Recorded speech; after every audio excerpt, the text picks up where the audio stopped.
My question, further question was that, so we have an athlete out here who has come closest to beating the national record registered for more than 40 years. Yes. He has done 2:13:51. What can he do to do a 2:29? In marathon, what are the things he should be doing? So first, tell me what he doesn't do, because I know one thing that he doesn't do is speed. He doesn't do speed work. Because if you can run 2:13, it means your stamina, your endurance is very good, but you're not doing speed work. Okay?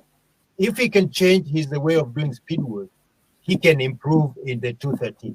Because all he needs to do is, for example, if you're doing 1,000-meter reps for the marathon, the total kilometers for that speed work should be 21 kilometers. That means if he's doing 1,000 meters repetitions, he has to do 1,000 times 21. That gives him 21 kilometers worth of speed.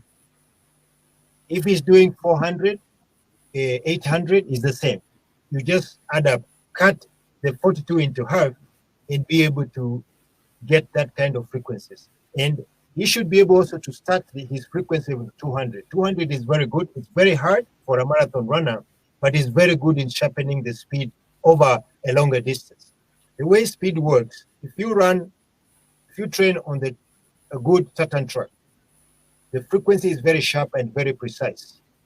So you do more work on the track and then rest on the road. That way you will improve your speed very well. And for us, even if you look at Elliot's training, he does a lot of work on the track. So I believe that your athlete probably needs to invest more time on the track. I can help with programs if he needs. He just needs to understand the technique that is used to do the speed work. You just don't go there and run 1,000 times 10. For a marathon runner, basically that is only one set, and it won't help you. You will have to do repetitions until your body naturally understands the pace that you're running in. And then there is hill work.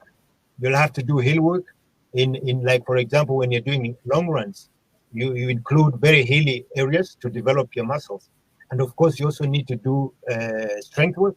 You need to go in the gym and do strength work. So there is endurance you get in mileage and strength. There is speed work that you must do. But before you do the speed work, you also must develop strength, because every run you do, it is a negative for your muscle. It drains your muscle.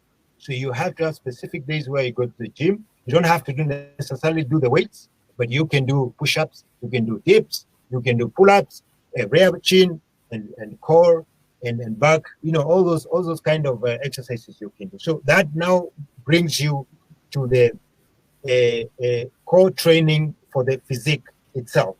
Then you come to running. Running also has mountain, has endurance, has speed, and there is physio. You also need to include physio to check your muscle and stuff. And then now there is now competition, whereby you combine now these two blocks into one to get better results. Okay, wonderful. So he had a subsequent query also. He asked me actually, would sea level practice benefit in marathon? Yes, most of my training I did in New Zealand, and New Zealand is a sea level. Even in Japan, we don't have a high altitude. So it is not the altitude that does the work. It is, as I said, it is if you live in a high altitude, because if we say high altitude is the key, then you look at South America. They live under over 4,000 meters above sea level. Why don't they produce the best runners? You see, so basically it is the program and the amount of time you spend on the ground, the frequency of training. We understand training as going out and running, but how many times do you train within 24 hours? All right. For example, everybody says the Kenyan way. Okay. The Kenyan way, we train even 4 times a day. And believe me, it is very difficult to train 4 times a day. Yeah. But what we are good at is the recoveries in between every run. So that means we wake up very early in the morning when it is very cool.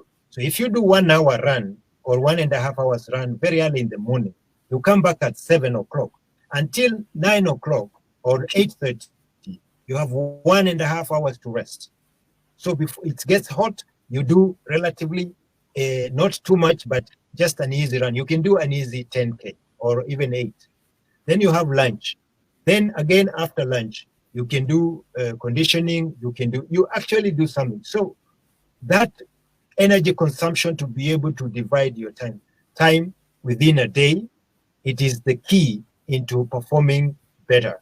And then we are also good in that of saying, understanding that you must train, whether you're going to sleep in between your mid morning training and lunch. You have to actually have a snap, even if it's 40 minutes. That keeps you relaxed very well. And then the other thing we're also good at is we get very lean. When we get leaner, we are able to work harder because we have less weight to carry. Because marathon demands less weight. The lighter you are, the better, the longer the distance you can move. And those are the principles that you as an athlete has to figure out. And then, of course, diet comes in very important. That you really don't have to eat so much, because diet is about roughage. It is how you eat, what you eat. There is a natural system of understanding diet. It is not what you eat to help you.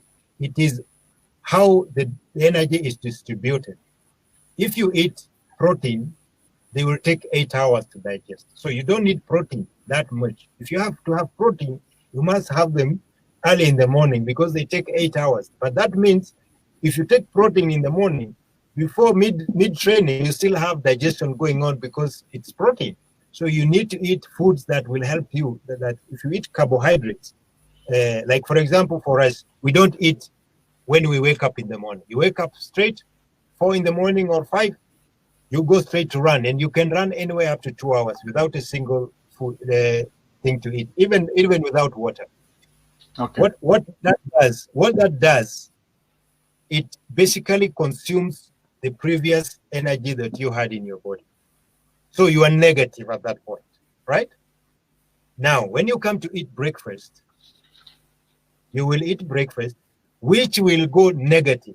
So you will add nothing on your weight, because you already removed what you had stored in for yesterday. So you are adding new foods. They go through the roughage 4 hours.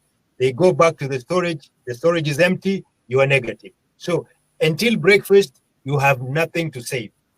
Then you go running. Again, you even depreciate more of your energies, because this one are still being processed, because it's after 4 hours. You can only eat after every 4 hours.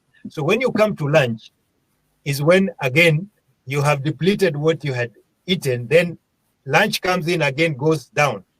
By the time you come to dinner, you will find the whole day you have a negative to add on your weight. So that's how you become thin. That's how you become thin. So this is a practice that you as an athlete must practice. It's not being told.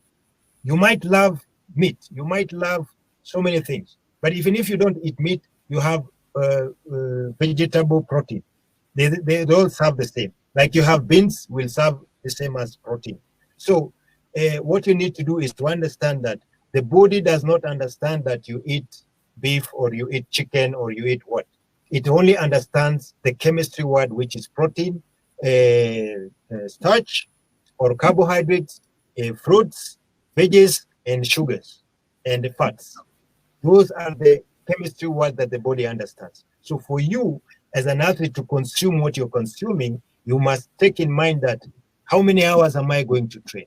And most people think that you have to eat a banana in the morning and so on. Banana will take even more than 5 hours. By 5 hours, you'll have finished your training. So you'll still punish your body to digest a banana that you're not even going to use. So that is the discipline that you as an athlete must keep and maintain. And you must wake up almost the same timing, so that your body clock doesn't mess up. So the minute you mess up your body clock, like for example, you have 2 months for training, you train for 2 months, exactly at 6 o'clock. Then the next month you start training at 8 o'clock. You messed up the body clock, because everything shifts when you have to eat your breakfast. So the body will be confused. So that is why you have to understand that your body organs work on time. Everything works on time. Even your heart beats on time. It doesn't skip a beat. It beats on time. So that is the way you're supposed to align everything that you do every single day, whether it's eating, whether it's sleeping, whether it's training, in whatever you do. This thing called the watch is the most important thing in an athlete's life. Wonderful. Because if you miss the time, basically it means you're not going to the Olympics. Okay, it's amazing that you have spoken so much about the diet, and a lot of things which people did not know. It is so nice to hear you. In fact, a lot of people are commenting that it's interesting to hear about the diet. So the Kenyan way or the Kenyan style of training, would that be applicable? Would it be possible for all the athletes in the world to follow something similar, or would that work in India if somebody wants to follow that? Well, as I said, it's just for you to sacrifice what you have to sacrifice. I know that we live in communities that have cultures, and cultures dictate a lot in our lives, in our day-to-day lives. All right, are you willing to break that culture for you to become a better athlete, whoever you are? That's all. That's the key, because the way I figure it is, regardless of which community you come from, when you're starting training, you will always be called a crazy person. But when you win a medal, the whole village says, this is our son, this is our daughter. So you must be crazy enough to break some of these rules to be able to make the village or the culture look better, because it is a risk you're going to take. And if you take the risk, you must make sure that it succeeds, because if it doesn't succeed, you will kill all the rest of the community members who are trying to become crazy like you.